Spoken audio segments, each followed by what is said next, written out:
Hey there, this is B-Ray 549. Hey, about 4 years ago I put out a video with a new Tuff Shed that I had built in my backyard. And it was more than just a shed, it was going to be a shop. And so I just created like a real quick video and put it together. And it was just kind of a walk around tour, and actually went inside as well. And before I put anything in there, and I just wanted people to see the quality of the Tuff Shed and how they're built and what you can do. You know, there's a lot of things you can do to a Tuff Shed to make it better and to suit your needs. And that's exactly what I did. And I'm really surprised how many views that video has had. It has over 45,000 views. And it was just a short little video. And now I want to show you the inside, to show you what can be done and what improvements you can make and how you can customize your Tuff Shed to fit your needs. Anyway, hey, I hope you enjoy the video.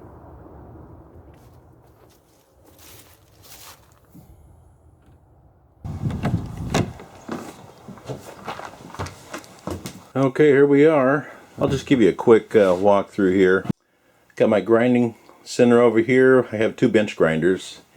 A lot more versatility with 2 than just 1. And everything in this shop is on wheels.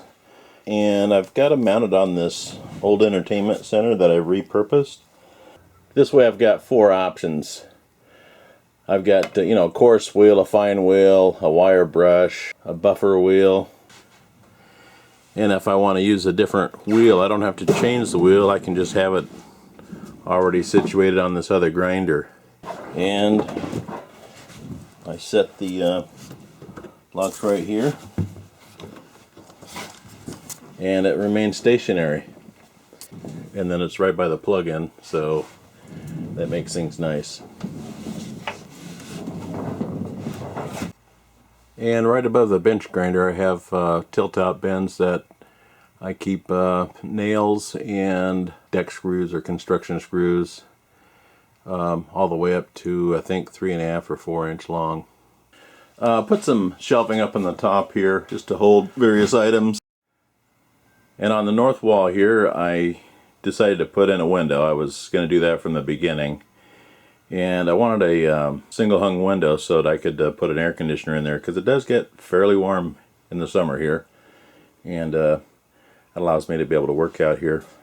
Also, I put up some cabinets, and those are just for storing different items. WD-40, Evap-O-Rust, stuff that I use quite a bit. And on this side, this is for my my woodworking area. I keep glues, oils, stains, and up on the top I have, looks like I got routers and a heat gun and soldering gun. Stuff I don't use too much. And on the very top I put a 1x12 across there, and I use that for storage as well. And I've got my radio, CD player, AM, FM, the whole deal. And the workbench I use quite a bit. There's one of my projects I'm working on. It seems to be my most lengthy project, taking me forever to get it done. And underneath this workbench, which is I believe it's a 30 or 32 inch workbench. And if you see this little red tool cabinet here, I had a wild idea that I'd be able to put a rolling red tool chest under there, but all the ones I ever saw were too tall. And so then I saw this one at the Habitat store, and I took it home because it looked shorter, but it was still kind of tall.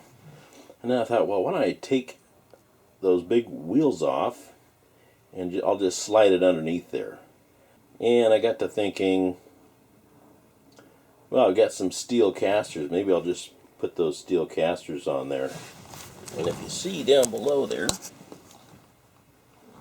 that's exactly what I did. Makes it nice because I can just push that back into place. And That allows me to put some shelving back there for storage. And those are just some empty toolboxes. And kind of did some built-in shelving over here too. I have nails for nail guns. I got some other, I think I have a biscuit joiner and maybe some other small tools. So that worked out just great. And I think it was like, yeah, it was 45 bucks. I think it was worth it.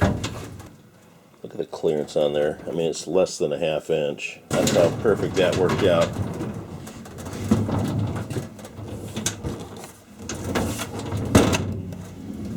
And then I've got my shop vac. And I got my 2-drawer, which I keep all my sandpaper in. And down below I've got papers from projects and tool manuals and so forth. And then back here I have another cart on the wheels that rolls out, and I've got more storage back there. I've got some old power tools that I never use anymore, and some plumbing tools up there.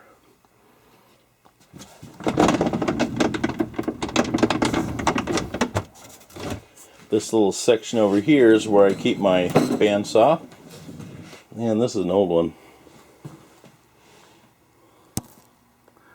It's made by the Heston and Anderson company. I think it might be their first bandsaw they ever designed. But I've got this switch here.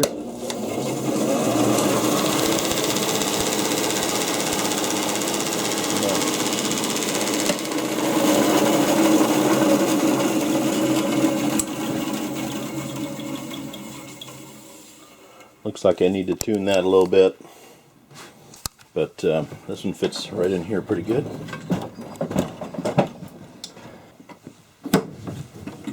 And on this back wall, wasn't sure what to do, and then I saw these steel shelving units at Costco. Brought one of those home. I think they're 6 feet by 6 feet by 2 feet. And I put, instead of having a bottom shelf on there, I raised it up about 2 feet. So I can put my assembly table in here, and I'll show you how that works. So when I'm working on a project,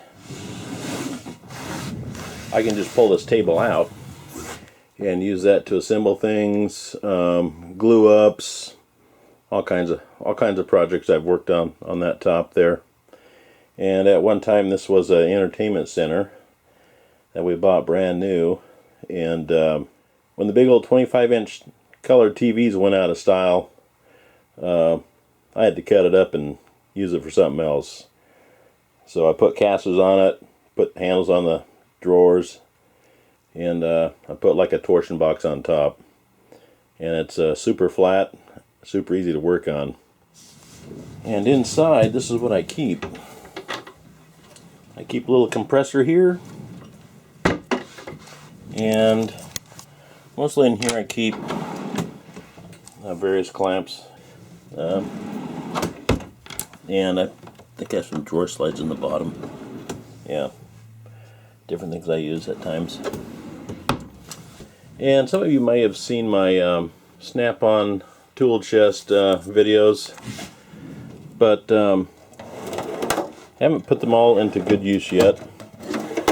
I bought these on Facebook Marketplace, and they're virtually brand new.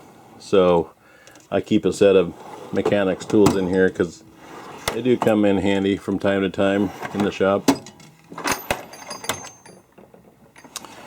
And this one here, I kind of just threw them in there. I really didn't organize them that well.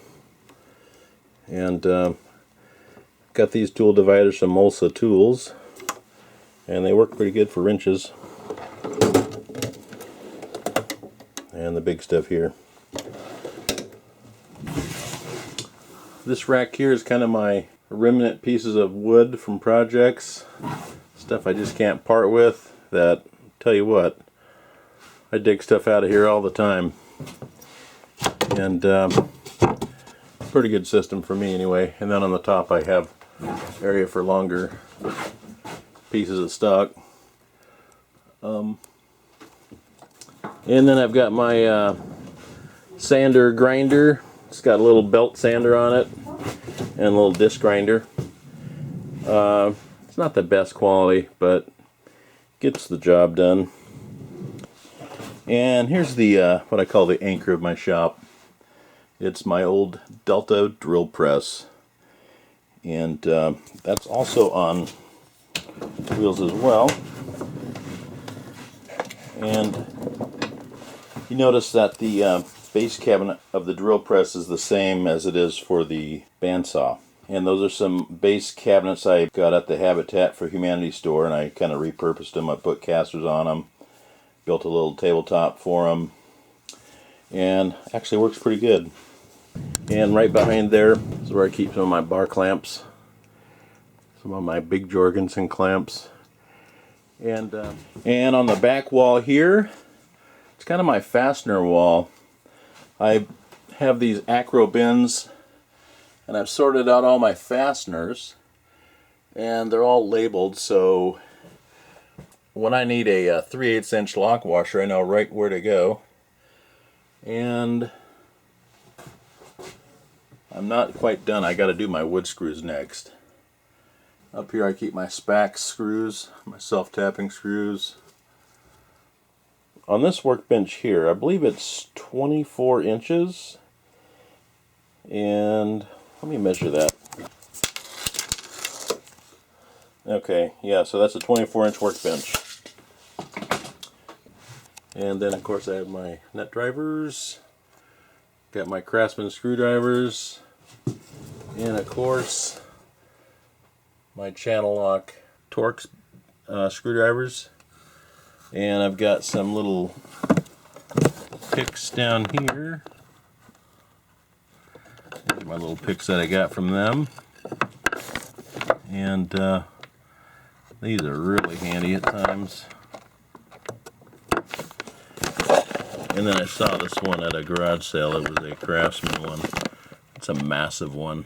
Haven't used it yet, but I incorporated it in with my channel lock, since most of my handled tools like that are either Craftsman or channel lock. And of course I got these. These are Ace. But I like the, I forget what they call this type of plastic. Some sort of a lucite. What else over here? My Wilton vise. This thing is a monster. Bought that at a garage sale for like $5. Only thing it was missing was the jaws, which I quickly replaced. And this is my Workmate by Black & Decker, and this is really handy because when I'm standing here, I like a little bit taller workbench area, and sometimes this is the only amount of area I need. But if I'm sitting down, I like a lower workbench. But this here comes, I built this little top here for it. Fits right in there and works beautifully. This side, I think originally I said I was thinking about putting in some windows. I decided against that. I acquired the tool cabinet my dad had in his house, and I'll do a video on that someday, but it's actually got quite a bit of stuff in there, and it's very, very handy.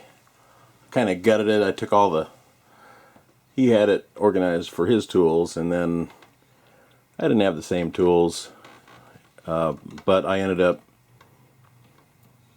making tool holders that go in there, and works out perfectly. I think mostly in there is woodworking tools.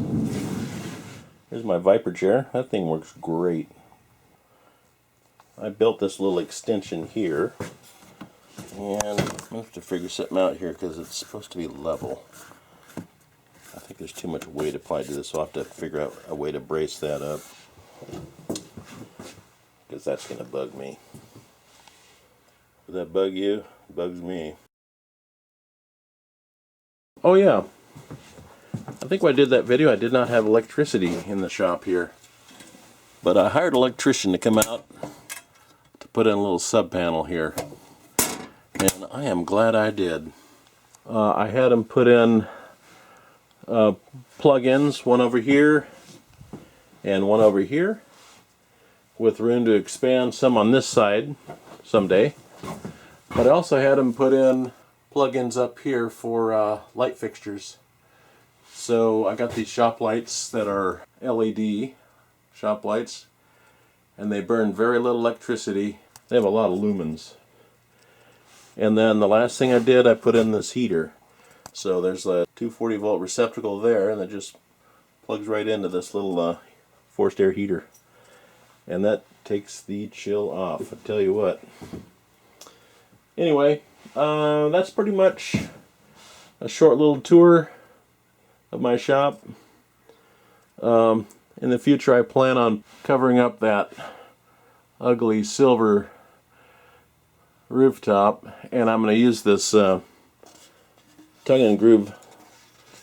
I don't know what that is. It must be pine, but it's a tongue and groove, and I'm just going to cover that up, and it's going to look a lot better in here. I do have ridge vents up there, so I'm going to have to figure out how to vent it down here.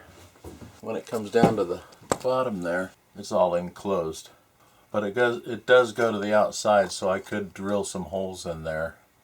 It'd just be very labor intensive. Anyway, this is B-Ray 549.